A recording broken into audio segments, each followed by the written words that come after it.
Hello everyone, for today's magic card trick tutorial, I thought it'd be neat to share with you just a different way of how to do a similar trick here. But you have your regular deck of cards, have a spectator select any card that they like. Let's say they pick that card right there.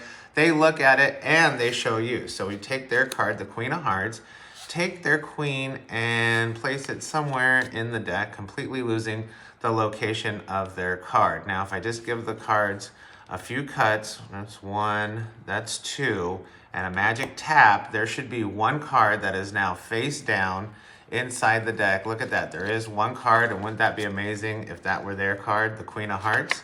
And that's the invisible reverse. Now, before I show you how to do it, please as always like and subscribe to this channel and this video. I really appreciate it. I also like to give a shout out to my channel members. I hope you guys are enjoying all that exclusive channel member content, and if you'd like to support the channel, you can do that all through YouTube in the links given below. And now, a message from Not Teller.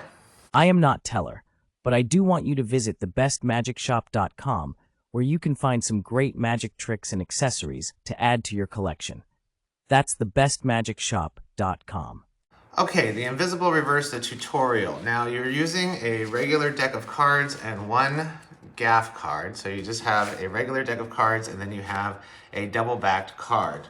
Now you can get a double-backed card by gluing two cards together, or you can get one that's printed from the United States Playing Card Company, the same card company that makes Bicycle. There's a red and a blue one in either the 7-card gaff set or the 5-card gaff set available at thebestmagicshop.com. These are really cheap, and there's a cheap shipping option too as well. So you have your deck set up with the double back card on top.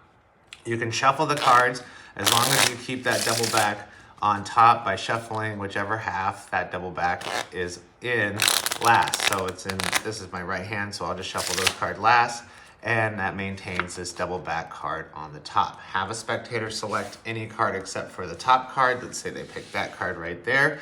You don't know what it is because it's a free selection. Get a break underneath this double back card on top. Look at their card, show it that it's the 10 of clubs. Do a double lift, which is taking two cards as one. So because you have that break underneath that double back card, it's really easy just to get a grip under two cards, turn them over as one. That'll give you the double back on top and then their selected card right below that. Take the double back card and just place it somewhere in the top half of the deck. Place it in, they think that that's their card. Then you get another break underneath the top card and then do a reverse undercut, which is just maintaining a break underneath this top card here, taking about half the deck. Okay, make sure you don't cut at that double back card. You should be able to tell where that double back card is. Cut a stack of cards from the bottom, flip them over, and then square them up underneath, and then maintain that break there. And then you can cut again at the break, and then turn the cards over, and that'll get you one card. This is like an easy reverse. On the bottom, which is their selected card, it'll be it'll be face down and now face up cards, and then you have your double back somewhere in the middle of the deck. Now get a break underneath this bottom card, okay, with your pinky, and then spread the cards out. Look for where that double back card is, which is right here.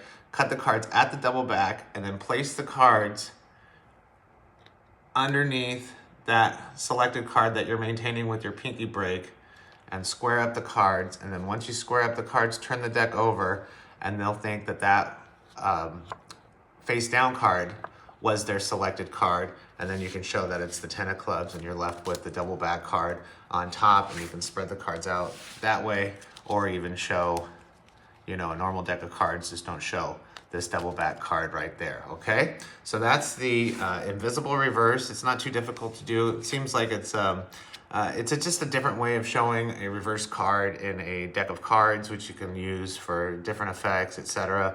And then doing that easy reverse move, which I taught on my last tutorial. So I hope you enjoy it. If you have any questions, leave them in the comments below. I do respond to comments.